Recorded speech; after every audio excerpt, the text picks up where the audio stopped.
याकुब 1 याकुबको पत्र।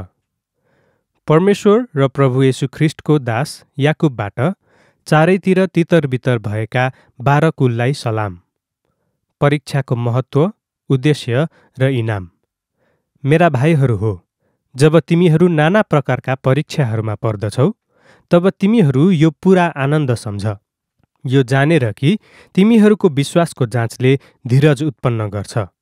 तर धीरजलाई आफ्नो सिद्ध काम गर्न देऊ, कि कुनै कुराको खाँचो नपर्ने गरी तिमीहरू सिद्ध र पूर्ण हो। तर तिमीहरूमध्ये कसैलाई बुद्धिको खाँचो छ भने उसले परमेश्वरलाई मागोस्, जसले सबै मानिसहरूलाई मन खोलेर दिनुहुन्छ र हपार्नुहुन्न, र उसलाई यो दिइनेछ। तर उसले बिल्कुलै शङ्का नगरिकन विश्वाससित मागोस्, किनकि जसले शङ्का गर्दछ त्यो बतासद्वारा बहाइएको र यताउता पारिएको समुद्रको छाल जस्तो हो। किनकि त्यस मानिसले प्रभुबाट कुनै चिज पाउँछु भनी नसम्झोस्। दुईचित्ते मानिस आफ्ना सबै चालचलनमा चञ्चल हुन्छ। तल्लो स्तरको भाइले आफू उच्च पारिएको कुरामा आनन्द गरोस्, तर धनवानले चाहिँ तल झारिएकोमा आनन्द गरोस्, किनभने घाँसको फूल जस्तै ऊ बितेर जानेछ। किनकि पोल्ने तापसित घाम झुल्कन्छ र घाँसलाई ओइलाइदिन्छ, अनि त्यसको फूल झर्छ र त्यसको सुन्दर रूप नाश हुन्छ। यही प्रकारले धनी मानिस पनि आफ्ना बाटाहरूमा ओइलिएर जानेछ। धन्य हो त्यो मानिस जो परीक्षामा स्थिर रहन्छ, किनकि उसको जाँच भइसकेपछि उसले जीवनको मुकुट पाउनेछ, जुन मुकुटको प्रतिज्ञा प्रभुले आफूलाई प्रेम गर्नेहरूसित गर्नुभएको छ। परीक्षामा पर्दा कुनै मानिसले पनि म परमेश्वरद्वारा परीक्षामा परे भनी नभनोस्, किनकि खराब कुराहरूद्वारा परमेश्वरको परीक्षा हुन सक्दैन, न त उहाँ आफैले कुनै मानिसलाई परीक्षा गर्नुहुन्छ। तर हरेक मानिस आफ्नै अभिलाषाद्वारा खिचिएर र फसेर परीक्षामा पर्छ। त्यसपछि जब अभिलाषा गर्भवती हुन्छ, तब त्यसले पापलाई जन्माउँछ, अनि पाप पुरा बढाइएपछि त्यसले मृत्यु उत्पन्न गर्छ। मेरा प्रिय भाइहरू हो, भुलमा नपर। हरेक असल दान र हरेक सिद्ध दान माथिबाटको हो, अनि ज्योतिहरूको पिताबाट तल आउँछ, जससँग कुनै अदल बदल छैन, न त परिवर्तनको छाया छ। उहाँका सृष्टि गरिएका थोकहरूमा हामी एक प्रकारको पहिलो फल हौँ भनेर उहाँले हामीलाई आफ्नै इच्छा अनुसार सत्यताको वचनद्वारा जन्माउनुभयो। सुन्नेहरू मात्र होइन, गर्नेहरू हो। यसकारण मेरा प्रिय भाइहरू हो, हरेक मानिस सुन्नमा छिटो, बोल्नमा ढिलो, रिसाउनमा ढिलो होस्, किनभने मानिसको रिसले परमेश्वरको धार्मिकता उत्पन्न गर्दैन। यसकारण सबै फोहोरीपना र दुष्टताको भरपुरी हटाएर रोपिएको वचन नम्रतापूर्वक ग्रहण गर, जसले तिमीहरूका प्राणहरू बचाउन सक्छ। तर तिमीहरू वचन पालन गर्नेहरू हो, सुन्नेहरू मात्र होइन, जसले आफैलाई धोका दिन्छन्। किनकि यदि कसैले वचन सुन्छ तर पालन गर्दैन भने ऊ त्यो मानिस जस्तो हो जसले आफ्नो प्राकृतिक अनुहार ऐनामा हेर्छ, किनकि उसले आफैलाई हेर्छ र आफ्नो बाटो लाग्छ, अनि ऊ कस्तो किसिमको मानिस थियो सो तत्कालै बिर्सिहाल्छ। तर जसले स्वतन्त्रताको सिद्ध व्यवस्थाभित्र ध्यान दिएर हेर्छ र त्यसैमा लागिरहन्छ, ऊ सुनेर बिर्सिहाल्ने होइन, तर त्यस कामलाई गर्ने कर्मठ मानिस भएको हुनाले त्यो मानिस आफ्नो काममा आशिषित हुनेछ। तिमीहरूको बीचमा यदि कसैले आफूलाई धर्मी हुँ भनी सम्झन्छ र आफ्नो जिब्रोमा लगाम लगाउँदैन, तर आफ्नै हृदयलाई धोका दिन्छ भने त्यस मानिसको धर्म चाहिँ व्यर्थको हो। परमेश्वर र पिताको सामु चोखो र शुद्ध धर्म यही हो, टुहुराहरू र विधवाहरूलाई उनीहरूको दुःखमा हेर्नु र आफूलाई संसारबाट निष्कलङ्क राख्नु। याकुब 2 पक्षपातको पाप नगर। हे मेरा भाइहरू हो, महिमाको प्रभु अर्थात् हाम्रा प्रभु येशू ख्रिस्टमाथि तिमीहरूको विश्वास बिना पक्षपातको होस्। किनकि तिमीहरूको सभामा कुनै मानिस सुनको औँठी लगाएर भड्किलो वस्त्र पहिरेर आयो भने, साथै एकजना गरिब मानिस पनि झुत्रे लुगा लाएर आयो भने, अनि तिमीहरूले त्यस भड्किलो वस्त्र लगाउनेलाई आदर गरेर तपाईँ यस असल ठाउँमा बस्नुहोस् भनी भन्यौ, तर त्यस गरिबलाई चाहिँ तिमी त्यहाँ उभ, कि त मेरो पावदान मुनि बस भनी भन्यौ भने, के तिमीहरू आपसमा पक्षपात गर्नेहरू होइनौ र? अनि खराब विचारले न्याय गर्नेहरू भएनौ र? मेरा प्रिय भाइहरू हो, सुन, के परमेश्वरले यस संसारका गरिबहरूलाई विश्वासमा धनी र राज्यका हकदारहरू हुनलाई चुन्नु भएको छैन र? जुन राज्यको प्रतिज्ञा चाहिँ उहाँले आफूलाई प्रेम गर्नेहरूका निम्ति गर्नुभएको छ। तर तिमीहरूले त्यस गरिबलाई तुच्छ ठानेका छौ। के धनी मानिसहरूले तिमीहरूलाई थिचोमिचो गर्दैनन् र? अनि तिमीहरूलाई न्याय आसनहरूको सामु घिसारेर लैजाँदैनन् र? के तिनीहरूले त्यस उत्तम नामको निन्दा गर्दैनन् र जुन नामले तिमीहरू बोलाइदछौ? यदि तिमीहरूले साँच्चै पवित्र शास्त्र अनुसार तिमीले आफ्नो छिमेकीलाई आफैलाई झैँ प्रेम गर भन्ने राजकीय व्यवस्था पूरा गर्यौ भने तिमीहरू असल गर्दछौ। तर तिमीहरूले पक्षपात गर्यौ भने तिमीहरू पाप गर्दछौ र व्यवस्थाद्वारा अपराधी ठहरिन्छौ। किनकि जस कसैले सम्पूर्ण व्यवस्था पालन गर्दछ तर पनि एउटै कुरामा चुक्यो भने ऊ सबै कुरामा दोषी ठहरिएको हुन्छ। किनकि जसले व्यभिचार नगर भन्नुभयो उहाँले हत्या नगर पनि भन्नुभयो। अनि तिमीले व्यभिचार नगरे तापनि हत्या चाहिँ गर्यौ भने तिमी व्यवस्था भङ्ग गर्ने भएका छौ। तिमीहरू उनीहरूले जस्तै बोल र काम गर जसको न्याय स्वतन्त्रताको व्यवस्थाद्वारा हुनेछ। किनकि जसले दया देखाएको छैन त्यसको न्याय बिना दया नै हुनेछ, अनि दयाले न्यायको विरोधमा गर्व गर्नेछ। काम बिनाको विश्वास मुर्दा हो। हे मेरा भाइहरू हो, कुनै मानिसले मसँग विश्वास छ भनी भन्ला तर उसँग कामहरू चाहिँ छैनन् भने के फाइदा भयो र? के त्यस विश्वासले उसलाई बचाउन सक्छ र? कोही भाइ वा बहिनी नाङ्गो छ र उनीहरूलाई दिनहुँ चाहिने खानेकुराको खाँचो छ, अनि तिमीहरूमध्ये कसैले उनीहरूलाई शान्तिसित जाओ, न्यानो भएर बस र पेटभरि खाओ भन्छ, तरै पनि तिमीहरूले उनीहरूलाई शरीरका लागि चाहिने कुराहरू चाहिँ दिएनौ भने के फाइदा भयो र? यही प्रकारले विश्वास पनि यदि त्यसका कामहरू छैनन् भने एक्लो भई त्यो मरेको हुन्छ। तर कसैले भन्ला, तिमीसँग विश्वास छ तर मसँग कामहरू छन्, तिम्रो विश्वास तिम्रा कामहरू बिना मलाई देखाऊ र म तिमीलाई मेरो विश्वास मेरा कामहरूद्वारा देखाउनेछु। एक परमेश्वर हुनुहुन्छ भनी तिमी विश्वास गर्दछौ, तिमीले असल गर्दछौ। दुष्ट आत्माहरूले पनि विश्वास गर्छन् र तिनीहरू थरथर काम्छन्। तर हे बेकममा मानिस, कामहरू बिनाको विश्वास चाहिँ मरेको हुन्छ भन्ने के तिमी जान्न चाहन्छौ? हाम्रा पिता अब्राहमले जब आफ्ना छोरा इसहाकलाई वेदीमाथि चढाए तब के उनी कामहरूद्वारा धर्मी ठहरिएका थिएनन् र? उनका कामहरूसँग विश्वासले कार्य गरिरहेको थियो र कामहरूद्वारा त्यो विश्वास सिद्ध पारियो, के तिमीले देख्यौ? अनि पवित्र शास्त्रको वचन पूरा भयो जसले भन्दछ, अब्राहमले परमेश्वरलाई विश्वास गरे अनि यो चाहिँ उनका निम्ति धार्मिकता गनियो, अनि उनी परमेश्वरको साथी भनिए। यसर्थ मानिस विश्वासद्वारा मात्र होइन तर कामहरूद्वारा धर्मी ठहरिन्छ भन्ने कुरा तिमीहरूले देख्यौ। यही प्रकारले के वेश्या राहाबले पनि जब तिनले ती दूतहरूलाई स्वागत गरिन् र तिनीहरूलाई अर्कै बाटोबाट पठाइन् तब के कामहरूद्वारा धर्मी ठहरिएकी थिइनन् र? किनकि जसरी शरीर आत्मा बिना मरेको हुन्छ त्यसरी नै विश्वास पनि कामहरू बिना मरेको हुन्छ। याकुब 3। बसमा नआउने जिब्रो।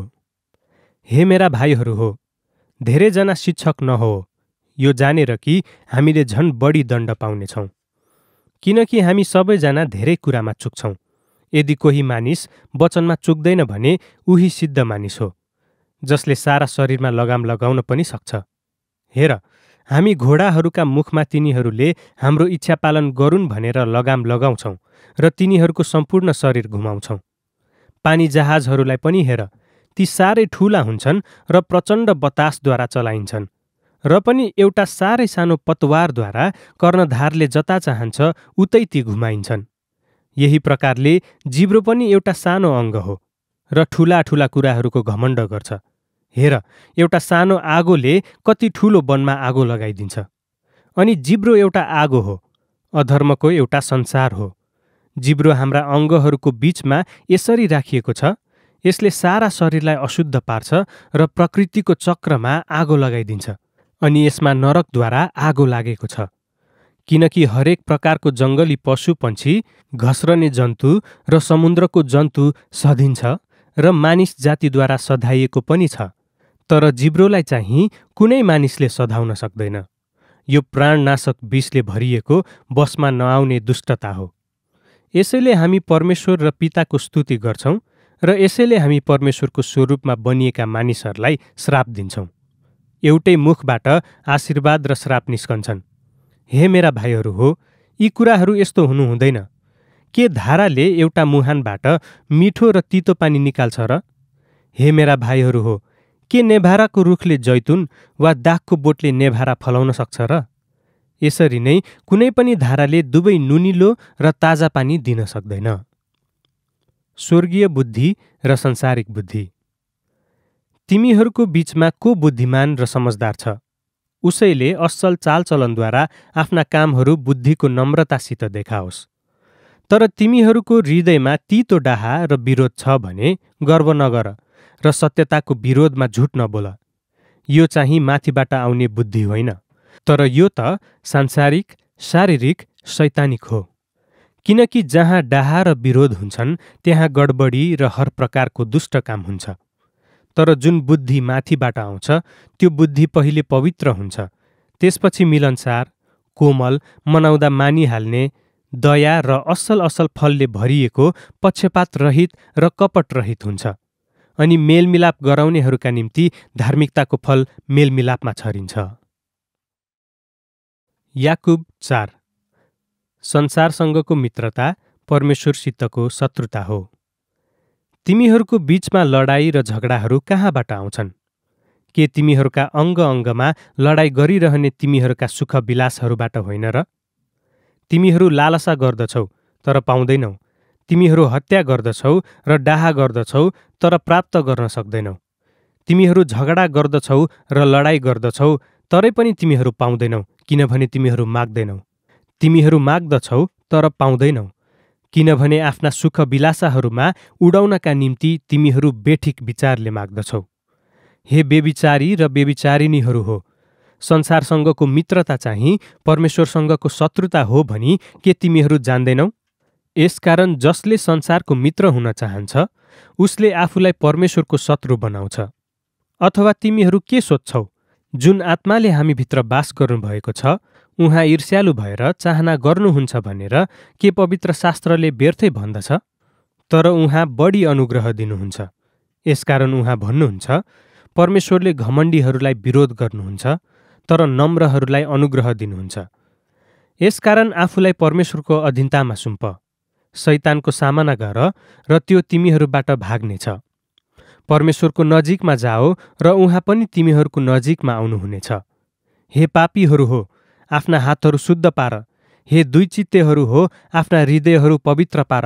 दुखी हो, शोक गर र रो। तिमीहरूको हाँसो शोकमा र तिमीहरूको आनन्द सुर्तामा बदली भएको होस्। प्रभुको सामु आफूलाई नम्र तुल्याओ र उहाँले तिमीहरूलाई माथि उठाउनुहुनेछ। हे भाइहरू हो, एकले अर्काको बदनामी नगर। जसले आफ्नो भाइको बदनामी गर्दछ र आफ्नो भाइको न्याय गर्दछ त्यसले व्यवस्थाको बदनामी गर्दछ र व्यवस्थाको न्याय गर्दछ। तर यदि तिमीले व्यवस्थाको न्याय गर्दछौ भने तिमी व्यवस्था पालन गर्ने होइनौ तर न्याय गर्ने पो भयो। व्यवस्था दिनुहुने एकैजना हुनुहुन्छ जसले बचाउन र नाश गर्न सक्नुहुन्छ। अर्काको न्याय गर्ने तिमी को हौ? भोलिको विषयमा घमण्ड नगर। अब आओ, तिमीहरू जसले यसो भन्दछौ, आज कि भोलि हामी फलाना सहरमा जानेछौँ र त्यहाँ 1 वर्ष रहनेछौँ र व्यापार गर्नेछौँ अनि नाफा कमाउनेछौँ। तर भोलि के हुने हो सो तिमीहरू जान्दैनौ, किनकि तिमीहरूको जीवन के हो र? यो त बाफ हो जुन चाहिँ थोरै समयका लागि देखा पर्छ र त्यसपछि हराइहाल्छ। यसको सट्टामा तिमीहरूले भन्नुपर्ने थियो, प्रभुले इच्छा गर्नुभयो भने हामी बाँच्नेछौँ र हामी यो कि त्यो गर्नेछौँ। तर अब तिमीहरू आफ्ना सेखीमा घमण्ड गर्दछौ। यस्तो सबै घमण्ड खराब हो। यसकारण जसले भलाइ गर्न जान्दछ तर गर्दैन त्यसका निम्ति यो पाप हो। याकुब 5। धनीहरूलाई चेतावनी। अब आओ, हे धनवान मानिसहरू हो, तिमीहरूमाथि आइपर्ने आफ्ना विपत्तिहरूका निम्ति डाको छोडी छोडी रो। तिमीहरूको धन सम्पत्ति सडेको छ, तिमीहरूका वस्त्रहरूमा किरा लागेका छन्। तिमीहरूका सुन र चाँदी खियाले खाएको छ, अनि तिनको खिया नै तिमीहरूको विरोधमा साक्षी बन्नेछ र त्यसले आगोले झैँ तिमीहरूको मासु खानेछ। तिमीहरूले अन्तिम दिनहरूमा सम्पत्ति थुपारेका छौ। हेर, तिमीहरूका खेतबारीको बाली काट्ने खेतालाहरूको ज्याला कराउँदैछ, जुन चाहिँ तिमीहरूद्वारा छल गरेर राखिएको छ। अनि ती कटनी गर्नेहरूका दुहाईहरू सेनाहरूका परमप्रभुका कानहरूभित्र पसेका छन्। यस पृथ्वीमा तिमीहरू मोज मजामा बसेका छौ र भोगविलासमा बाँचेका छौ। तिमीहरूले आफ्ना हृदयहरू काटमारको दिनमा जस्तो पोस्याएका छौ। तिमीहरूले धर्मीजनलाई दोषी ठहराएका र मारेका छौ, अनि उनले तिमीहरूको सामना गर्दैनन्। धीरज धर। यसकारण भाइहरू हो, प्रभुको आगमनसम्म धीरज धर। हेर, किसानले पृथ्वीको बहुमूल्य फलको बाटो हेर्दछ, र जबसम्म यसले अघिल्लो र पछिल्लो वर्षा पाउँदैन, तबसम्म उसले यसका निम्ति खुबै धीरज धर्दछ। तिमीहरूले पनि धीरज धर। आफ्ना हृदयहरू स्थिर गराओ, किनकि प्रभुको आगमन नजिकै छ। हे भाइहरू हो, एकअर्काको विरोधमा गनगन नगर, नत्र तिमीहरू दोषी ठहरिनेछौ। हेर, न्यायकर्ता ढोकाको अघिल्तिर खडा हुनुहुन्छ। हे मेरा भाइहरू हो, प्रभुको नाममा बोल्ने भविष्यवक्ताहरूलाई कष्ट भोगाई र धीरजको नमुना सम्झ। हेर, धीरज धर्नेहरूलाई हामी धन्यका सम्झन्छौँ। तिमीहरूले अयुबको धीरजको विषयमा सुनेका छौ, अनि प्रभुबाटको परिणाम देखेका छौ, किनकि प्रभु अति नै टिठाउनु हुने र दयालु हुनुहुन्छ। तर सबै कुराहरूभन्दा बढी, हे मेरा भाइहरू हो, शपथ नखाओ, न त स्वर्गको नाममा, न पृथ्वीको नाममा, न अरू कुनै शपथ, तर तिमीहरूको हो चाहिँ हो र होइन चाहिँ होइन रहोस्, नत्र त तिमीहरू दण्डमा पर्दछौ। विश्वासको प्रार्थनाले बिरामीलाई बचाउनेछ। के तिमीहरूमा कसैले कष्ट पाएको छ? उसले प्रार्थना गरोस्। के कोही आनन्दित छ? उसले भजन गाओस्। के तिमीहरूको बीचमा कोही बिरामी छ?